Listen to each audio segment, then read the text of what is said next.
भारतीय इतिहास वीरांगनाओं से भरा पड़ा है। कितूर की रानी चेन्नम्मा इसी में दर्ज एक स्वर्णिम नाम है। वह एक महान योद्धा थी। उन्होंने 1824 के आसपास अंग्रेज सरकार को अपने कौशल से धूल चटाई। दो बार अंग्रेजों की सेना को उनके सामने अपनी जान की भीख मांगनी पड़ी थी। माना जाता है कि भारत की स्वतंत्रता के लिए संघर्ष करने वाली वीरांगनाओं में उनका नाम रानी लक्ष्मीबाई से भी पहले आता है। उन्होंने सबसे पहले हड़प नीति के विरुद्ध अंग्रेजों से सशस्त्र लोहा लिया था। तो आइए नजर डालते हैं इनके अनसुने पहलुओं पर। 1778 में कर्नाटक के बेलगाम में रहने वाले गुलप्पा देसाई के घर एक बच्ची ने जन्म लिया। नाम रखा गया चेन्नम्मा। बच्ची के माथे पर तेज और आंखों की चमक ने उसको सबका लाडला बना दिया। माँ पद्मावती तो मानो उसे एक पल के लिए भी अपनी आंखों से दूर नहीं करना चाहती थी।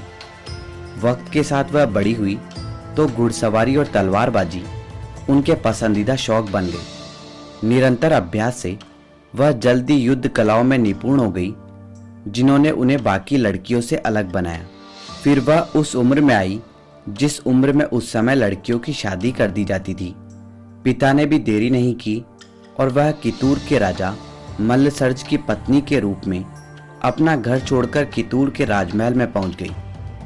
उनकी सुंदरता और सुशील व्यवहार ने उन्हें ससुराल में भी सबका चहेता बना दिया।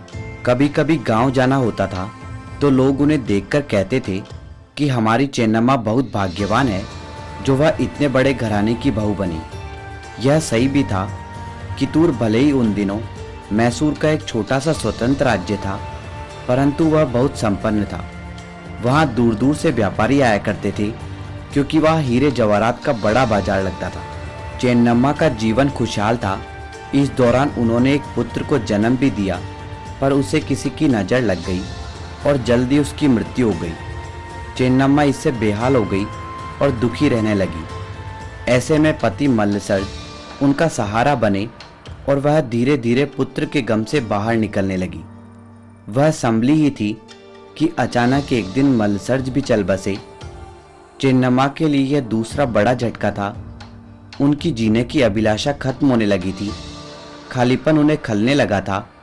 इसलिए उन्होंने खुद को राज्य के कामकाज में व्यस्त कर लिया। मल्लसर्ज के देहांत के बाद कितूर की गद्दी पर कौन बैठेगा, यह सभी के सामने एक बड़ी चुनौती थी। हालांकि मल्लसर्ज की पहली रानी रुद्रमा का एक पुत्र शिवलिंग रुद्रसर्ज था, परंतु वह योग्य नहीं था। ऐसे में चेन्नम्मा ने उसे शिक्षित कर तैयार किया और गद्दी सौंपी। राज्य को इस तरह एक नया राजा मिला और कामकाज पटरी पर लौटा। चेन्नम्मा की चुनौतियां खत्म नहीं हुई थी। उनके दरवाजे पर दबे पांव कुछ ऐसी विपदाएं दस्तक दे चुकी थी जिनका अंदाजा उन्हें खुद भी नहीं था। उन्हें किसी ने खबर दी कि शिवलिंग नहीं रहे। यह ऐसी खबर थी जिस पर चेन्नम्मा विलाप भी नहीं कर सकती थी, क्योंकि मल्लसर्ज के जाने के बाद अंग्रेज लगातार कितूर पर नजर गड़ाए बैठे थे। उनकी नजर कितूर के बेशुमार खजाने पर थी। चेन्नम्मा को इस बात का एहसास था। उन्होंने राज्य की प्रजा के लिए गम के घूंटों को पी लिया और खुद को मजबूत किया। उन्होंने पूरी तरह से सत्ता पर अपना कब्जा जमाया और अपनी सेना को तैयार किया। वह जानती थी कि किसी भी वक्त अंग्रेज उन पर हमला कर सकते हैं। जैसे ही अंग्रेजों को पता चला कि कितूर में कोई भी पुरुष शासक नहीं है और किसी महिला के हाथों में राज्य की बागडोर है, तो उन्होंने सबसे पहले आधा राज्य देने के लालच देते हुए राज्य के कुछ लोगों को अपनी ओर मिलाया। फिर देरी न करते हुए राज्य का खजाना लूटने के उद्देश्य से 1824 में कितूर में हमला बोल दिया। इसकी सूचना जब रानी चेन्नम्मा को मिली, तब तक अंग्रेज किले को घेर चुके थे। राज्य के लोगों में डर का भाव दिखा तो रानी ने अपनी जनता से कहा कि जब तक मेरी नसों में रक्त की एक भी बूंद है, तब तक कितूर को कोई नहीं ले सकता। उन्होंने सबको एक साथ आने को कहा और किले के फाटक को खोलने का आदेश दे दिया। एक तरफ अंग्रेज अफसर आत्मसमर्पण करने की चेतावनी दे रहा था, दूसरी तरफ लोग तेजी से उन पर हावी हो रहे थे। अंततः रानी चेन्नम्मा ने दो देशद्रोहियों को मौत के घाट उतार दिया। चेन्नम्मा का यह रूप देखकर अंग्रेज अफसर थरथर कांप रहे थे।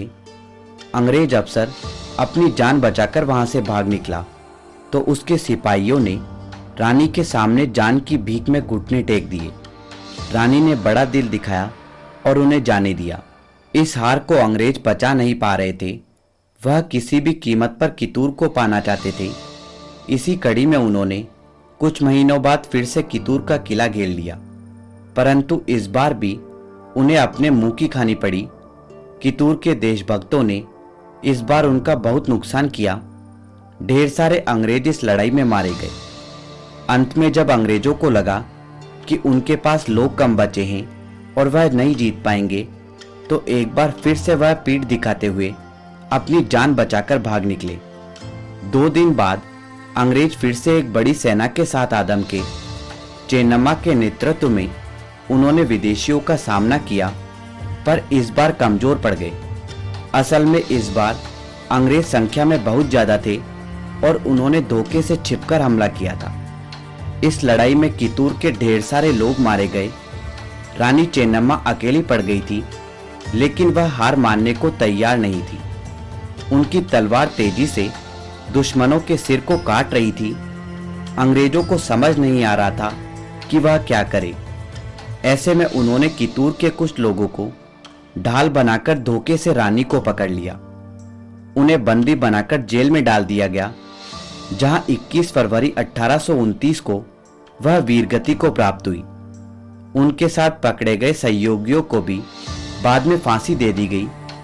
अपने राज्य और प्रजा के लिए रानी चेन्नम्मा का योगदान अविस्मरणीय था, इसलिए उनकी वीरगति के इतने सालों के बाद भी लोग उन्हें नहीं भूले हैं।